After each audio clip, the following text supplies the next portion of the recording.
안녕하세요 유튜브 시청자 여러분, 제자르입니다.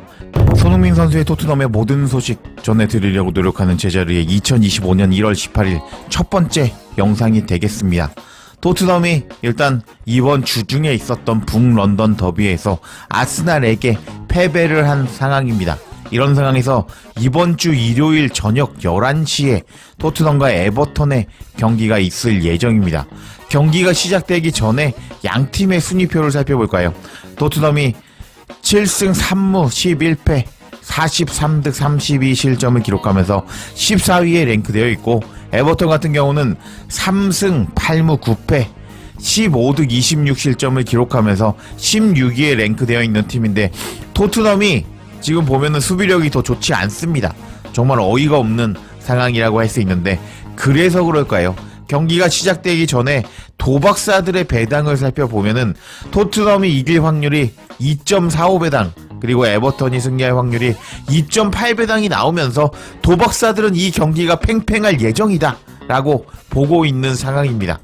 그리고 경기가 시작되기 전에 양팀의 페이스를 살펴보면 에버턴이 그렇게 썩 좋지 않고, 토트넘은 2연승하면서 상승세를 타나 싶었지만 아스날에게 패배를 당해버리면서 상승세가 끊긴 상황입니다. 이런 상황에서 토트넘은 에버턴에게 강한 모습을 보여주고 있는데요. 최근 3경기에서 2승 1무를 기록하면서 에버턴에게 강한 모습을 보여주고 있고, 그리고 이번 시즌 홈에서 에버턴을 4대0으로 발라버렸는데, 그 경기에서 손흥민 선수가 2골을 터뜨리면서 최고 평점을 받으면서 정말 잘했습니다. 그래서 이번 경기 손흥민 선수의 골이 기대가 되는 경기라고 할 수가 있겠는데, 경기 전에 엔제 감독은 이번 경기에 대해서 어떻게 생각하고 있을까요? 엔제 감독 인터뷰 소식 전해드리고, 그리고 부상에서 복귀한 히샬리송의 이번 경기가 있기 전에 폭탄 발언을 해서 지금 엄청난 화제가 되고 있습니다. 이번 영상 정말 재미있을 예정인데, 제가 구독자 딱 10만까지 2600명 남아있는 상황이거든요. 이번 기회에 구독 좀 부탁드리겠습니다. 채널 홍보는 여기까지 하고, 그럼 관련 소식들 바로 알아볼까요? 경기 전에 엔제 감독이 뭐라고 말했는지 주요 내용 살펴보도록 하겠습니다. 일단 기자가 아스날에게 패배 후에 선수들은 큰 상처를 받았을까요? 라고 질문이 들어갔습니다. 그러자 엔제 감독은 그들은 상처를 받았을 거라고 확신합니다. 경기 후에 말했듯이 우리 같은 클럽이 한 시즌에 이렇게 많은 패배를 당하는 건 용납할 수가 없습니다. 우리가 처한 상황의 맥락과 상관없이 저는 수요일 밤의 패배만큼이나 전반적인 성과에 대해서도 느꼈고, 우리가 스스로 정의를 내리지 못했다고 느꼈습니다. 선수들이 다쳤을 거라고 생각합니다. 마음이 상했을 거라고 생각합니다. 선수들이 마음이 상했던, 제가 마음이 상했던, 그거는 중요하지 않습니다. 우리를 응원하는 팬들도 마음의 상처를 입었습니다. 이런 상황을 바꿀 수 있는 것은 우리 자신뿐입니다. 하면서 아스날과 경기에서 나도, 선수들도, 축구 팬들도 모두 마음의 상처를 받았다. 이런 상황을 바꿀 수 있는 건 우리 자신이다. 더 열심히 하겠다. 라고 말하는 엔제 감독이었습니다. 그리고 이제 다음 질문이 들어갔는데, 당신에게 이번 시즌은 힘든 상황이라고 할 수가 있나요? 라고 질문이 들어갔습니다. 그러자 엔제 감독은 모든 시즌에는 어려움이 따르는데요. 저는 현재 겪고 있는 부상이나 선수들의 부재를 지금까지 다른 커리어에서 경험하지 못했습니다. 매년 다른 어려움이 생긴다고 할 수 있는데, 이번 시즌은 확실히 큰 도전이고 제 임무는 우리가 이것을 극복하게 하는 것입니다. 하면서 이번 시즌은 부상이 유독 많은데 내 감독 커리어 사상 이런 일은 없었다 라고 약간 부상 핑계를 대는 엔제 감독이었습니다. 그리고 다음 질문을 보면 우리는 아직 우승컵을 따기 위한 세계의 대회에 나가 있습니다. 여전히 우리가 우승할 수 있을 것이라고 확신을 하나요? 라고 질문이 들어갔는데, 엔제 감독은 자신감에 대한 것은 아니지만 우리가 확실히 큰 영향을 미칠 수 있다는 확신이 있습니다. 우리는 컵 대회에서 어떻게 하든 리그에서 더 나아지고 더 일관성 있는 모습을 보여주어야 합니다. 하나는 확실히 다른 하나에 영향을 미칠 수 있습니다. 우리는 일요일에 에버턴과 경기를 해야 되는데, 유럽 대항전과 컵 대회 축구가 있고 그 후에 리그에서 개선이 될 수 있다는 것을 알고 있습니다. 하면서 모든 대회에서 뛰고 있는데 일단 경기력이 너무 안 좋기 때문에 에버턴과 경기에서 우리가 좋은 경기력을 보여줘야 된다 라고 말하는 엔제 감독이었습니다. 그리고 이제 손흥민 선수의 절친이죠. 포스터 키퍼에 대한 질문이 들어갔는데요. 포스터 키퍼는 병에 걸렸는데 언제 돌아올까요? 라고 질문이 들어갔습니다. 그러자 엔제 감독은 포스터 키퍼는 오늘 처음으로 풀 트레이닝 섹션으로 훈련에 복귀했고 마지막 경기 전일 수가 있습니다. 여하튼 포스터는 훈련에 복귀했습니다. 라면서 이제 병에서 빠져나왔고 훈련에 복귀했다고 밝히는 엔제 감독이었습니다. 그리고 이제 오늘 중요한 내용이라고 할 수 있는 최신 선수들의 부상에 대해서 밝히는 엔제 감독이었습니다. 일단 주중에 여전히 아픈 선수가 몇 명이 있습니다. 브레논 존슨은 어떤지 상황을 지켜봐야 되는데 존슨은 종아리에 약간의 문제가 있고 비수마도 아팠습니다. 그래서 그 두 선수의 정보를 기다리고 있습니다. 그리고 벤 데이비스는 훈련에 복귀해서 이제 경기에 참여해야 됩니다. 하면서 벤 데이비스는 부상에서 복귀가 가까워졌고 존슨과 그리고 비수마가 부상으로 이번 에버턴과 경기 못 나올 가능성이 크다라고 밝히는 엔제 감독이었습니다. 와, 이게 도대체 어떤 소식이죠? 지금 존슨은 지난 경기에서도 약간 걸어다니는 모습을 보여주면서 현지 팬들은 물론이고 그리고 한국 팬들의 마음을 열받게 만든 선수 중에 하나였는데요. 근데 이번에 존슨이 산책하고 걸어 다녔음에도 불구하고 종아리 트러블이 생겼다고 합니다. 와, 이런 소식이 전해지자 토트넘 현지 팬들은 난리가 나고 말았습니다. 토트넘 현지 팬들이 어떤 반응을 보였는지 한번 살펴드리도록 하겠습니다. 존슨은 아무것도 하지 않았는데 어떻게 부상을 당할 수가 있죠? 하면서 존슨 걸어다니던데 왜 부상이냐 하면서 존슨을 욕하는 팬도 있었고, 솔직히 말해서 이번 일요일 경기에 마이키 무어, 양민혁, 비둘기송 메디슨 4명을 선발로 내보낼 것이라고 생각합니다. 우리는 새로운 선수를 간절히 원하기 때문입니다. 라면서 존슨 부상이니까 이번에 양민혁 써보자 라고 반응하는 팬도 있었고, 이 소식은 좋은 소식입니다. 벤 데이비스가 복귀하면 아치 그레이를 미드필더로 기용해 봅시다. 그리고 다른 선수들에게 기회를 한번 줘봅시다. 모두에게 기회가 있을 때 수비수가 잘할 수 있을 겁니다.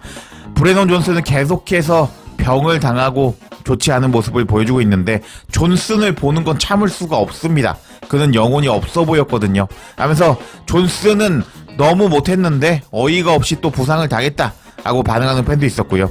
존슨이나 비수마는 어차피 없어도 됩니다. 걔네들 없어도 그 선수들이 그립지 않습니다 라고 반응하는 팬도 있었고, 솔직히 말해서 비수마는 조금 몸이 아파 보이더라고요 라고 반응하는 팬도 있었습니다. 그리고 토트넘이 리그 14위에 있습니다. 근데 라커룸을 살펴보면 선수들이 약간 아프기 때문에 경기에 출전하지 못할 위기에 처해 있습니다. 하면서 지금 토트넘 선수들은 토트넘이 14위로 떨어졌는데 비수마 존슨 같은 이 녀석들은 지금 토트넘이 위기 상황인데 몸이 아프다고 경기를 안 뛰려고 하고 있다 라고 존슨과 비수마를 비난하는 토트넘 현지 팬들이었습니다. 그리고 이제 다음 반응을 살펴볼까요?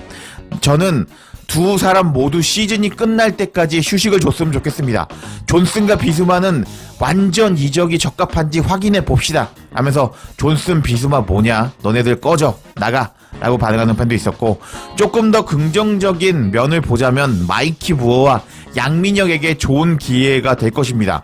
경기 시간을 줄 수 있을 것 같고, 아치 그레이를 수비형 미드필더로 쓰고 벤 데이비스를 이제 센터백으로 씁시다 라면서 아치 그레이를 이제 미드필더로 기용해보자, 그리고 벤 데이비스 센터백 쓰자 라고 반응하는 팬도 있었고, 벤 데이비스 부상 복귀 그리고 존슨 비수마 아웃?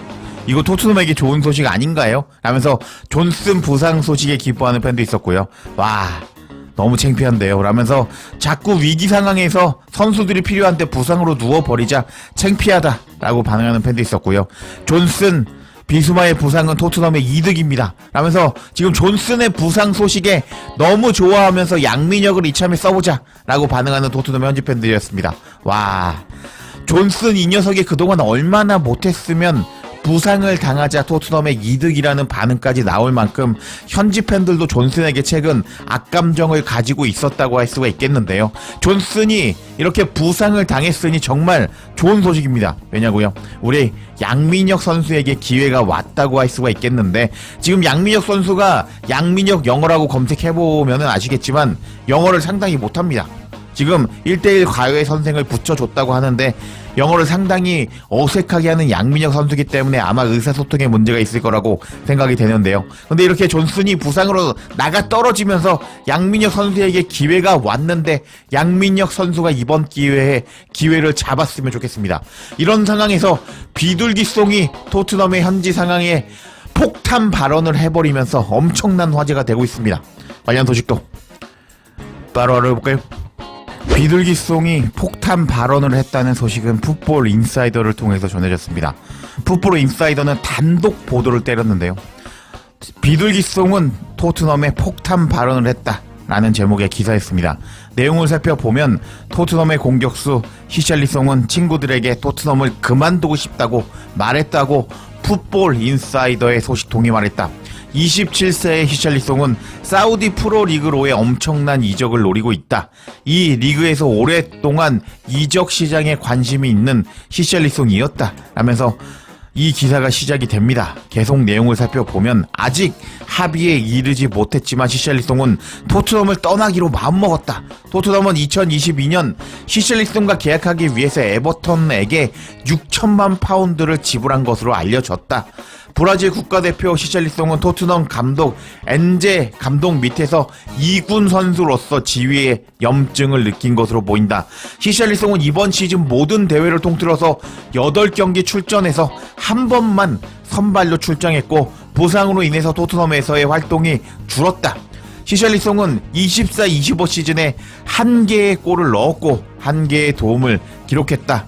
히샬리송은 부상으로 인해서 지난 시즌의 일부 경기를 놓쳤지만 모든 대회에서 31경기 출전해서 12골을 넣었다 하면서 지난 시즌 잘했던 히샬리송이었는데 이번 시즌에 주전이 아니고 벤치로 밀리면서 현재 친구들에게 토트넘을 떠나고 싶다라고 말했다고 합니다. 그리고 계속 내용을 살펴볼까요?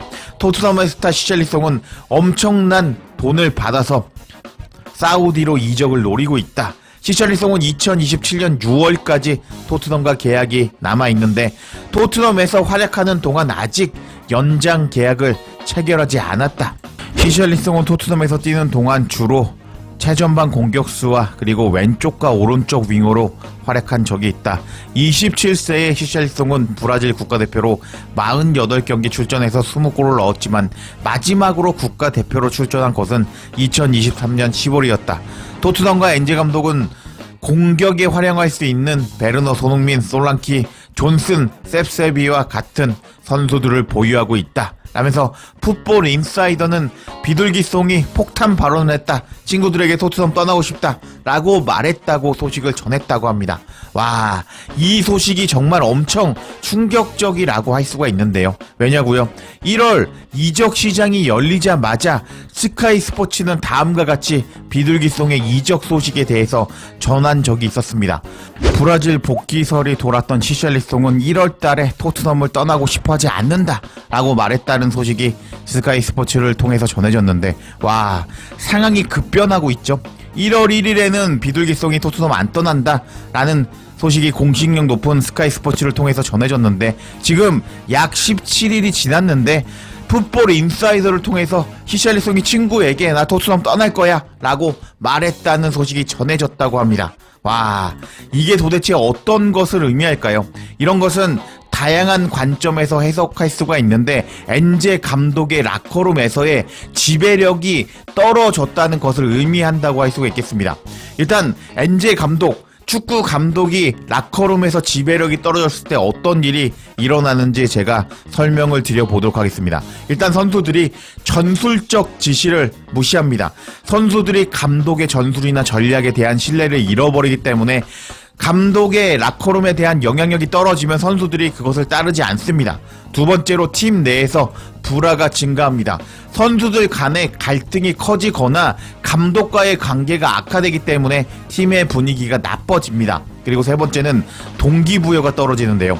선수들이 경기에서 최선을 다하지 않고 의욕이 떨어지는 모습이 나타날 수가 있습니다. 그리고 네 번째로는 감독에 대해서 불만을 표출할 수가 있는데 선수들이 공개적으로나 비공식적으로 감독에 대해서 비판을 하거나 반감을 나타낸다고 할 수가 있습니다. 자, 그럼 히샬리송의 이렇게 갑자기 폭탄 발언은 어떤 것에 해당이 될까요? 일단 팀 내에 불화가 쌓였다라고 볼 수가 있겠습니다. 왜냐면 비둘기송은 1월 1일에 토트넘을 절대로 안 떠난다, 1월 달에는 떠나지 않는다 라면서 토트넘에 남겠다고 말을 했는데요. 근데 1월 달에 토트넘은 이긴 적이 거의 없죠. 계속 리그에서는 승리를 못하고 있는 모습을 보여주고 있는데, 그렇게 되자 엔제 감독의 라커룸에서의 영향력이 떨어졌고 비둘기송이 폭탄 발언을 했다고 할 수가 있겠습니다. 그리고 이런 관점에서 본다면 엔제 감독은 지난 아스날과 경기에서 패배한 후에 선수들이 자신의 축구를 하지 않았다, 엔제 볼을 실현하지 않았다라고 선수단을 비판하기도 했는데요. 그만큼 엔제 감독이 라커룸에서의 지배력이 떨어지고 있다고 할 수가 있겠습니다. 와, 비둘기송이 이렇게 폭탄 발언을 해버리면서 지금 토트넘에서 엔제 감독의 라커룸 지배력이 떨어지고 있다는 것이 확인이 되고 있는데요. 지금 손흥민 선수만 팀의 주장으로서 팀 선수단을 이끌려고 하나로 뭉치려고 노력을 하고 있지만 선수들이 지금 엔제 감독과 손흥민 선수의 지시를 잘 따르지 않는다는 것이 이번 히샬리송의 폭탄 발언을 통해서 확인이 될 수가 있었습니다. 정말 토트넘의 상황이 정말 최악으로 떨어지고 있는데 지금 에버턴 정도는 이번에 잡아줘야 되거든요. 원정 경기이기는 하지만 2골차 이상으로 깔끔하게 잡아줘야 되는 토트넘이라고 할 수가 있겠는데 토트넘이 에버턴을 잡을 수 있을까요? 지켜봐야겠습니다. 제자르의 영상 놓치지 않도록 알림 설정해 주실 것을 부탁드리며 영상 마치겠습니다. 구독과 좋아요, 댓글은 사랑입니다. 감사합니다.